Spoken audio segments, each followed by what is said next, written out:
Ayurveda the double helix of life ഡോക്യുമെന്ററിയുടെ പ്രദർശനം നടന്നു. തിരുവനന്തപുരം ആയുർവേദ കോളേജിൽ നടന്ന ചടങ്ങ് ധനമന്ത്രി കെ.എൻ. ബാലഗോപാൽ ഉദ്ഘാടനം ചെയ്തു. ഇന്ത്യയുടെ പാരമ്പര്യ ചികിത്സാ രീതിയായ ആയുർവേദത്തിന്റെ പെരുമ ലോകത്തിന് മുന്നിൽ എത്തിക്കുകയാണ് ഡോക്യുമെന്ററിയിലൂടെ ലക്ഷ്യമിടുന്നത്. AVA പ്രൊഡക്ഷൻസിന്റെ ബാനറിൽ Medimix group managing director AV അനൂപും Ayurvedic medicine manufactures organisation of ഇന്ത്യയും നിർമ്മിച്ചിരിക്കുന്ന ഡോക്യുമെന്ററി സംവിധാനം ചെയ്തിരിക്കുന്നത് വിനോദ് മങ്കരയാണ്. 90 മിനിറ്റാണ് ഡോക്യുമെന്ററിയുടെ ദൈർഘ്യം. ആയുർവേദ രംഗത്തിൻ്റെ പ്രത്യേകതകളെപ്പറ്റി അതിൻ്റെ പ്രാധാന്യത്തെപ്പറ്റി ആണ് സ്വാഗതം പറഞ്ഞുകൊണ്ട് ഈ മേഖലയിൽ ദീർഘകാലമായി പ്രവർത്തിക്കുന്ന ഡോക്ടർ രാമനാഥൻ സംസാരിച്ചത്. ആയുർവേദത്തിൻ്റെ പ്രത്യേകതകൾ അംഗീകരിക്കുന്ന സമൂഹമാണ് കേരളം. നമുക്ക് ആയുർവേദ രംഗത്ത് കൂടുതൽ കാര്യങ്ങൾ വേണം എന്നുള്ളതിന് യാതൊരു സംശയവുമില്ല.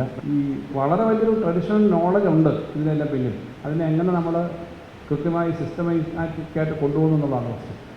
ഹൈലി ലെവലിൻ്റെ ഒരു കൺസിസ്റ്റൻസിയോടെ ഉണ്ടാകുന്ന ഒരു കോൺസെൻട്രേറ്റഡ് മെഡിസിൻ പ്ലാന്റ്സിൻ്റെ കൾട്ടിവേഷൻ്റെ ഒരു ഗ്യാപ്പ് മാത്രമാണ് വേണ്ടത് സാർ. വാല്യൂ ആഡഡ് ആയിട്ട് നമുക്ക് കൊടുക്കാൻ പറ്റുകയാണെങ്കിൽ കേരളത്തിൽ കിട്ടാവുന്ന റവന്യൂ സാർ വളരെ വലിയൊരു റവന്യൂ ആണ്. എപ്പോഴും കേരളത്തിലെ ആയുർവേദ സമ്മേളനങ്ങളിൽ പങ്കെടുക്കുമ്പോഴെല്ലാം ഞാൻ കേട്ടിട്ടുള്ളൊരു കാര്യമാണ് ആയുർവേദത്തിനെതിരായിട്ടുള്ള പ്രചരണങ്ങൾ, ദുഷ്പ്രചരണങ്ങൾ, ആയുർവേദത്തിലുള്ള വിശ്വാസക്കുറവ്, അതുപോലെ വിദേശ മാർക്കറ്റിൽ ആയുർവേദത്തെക്കുറിച്ചുള്ള ചില സംശയങ്ങൾ.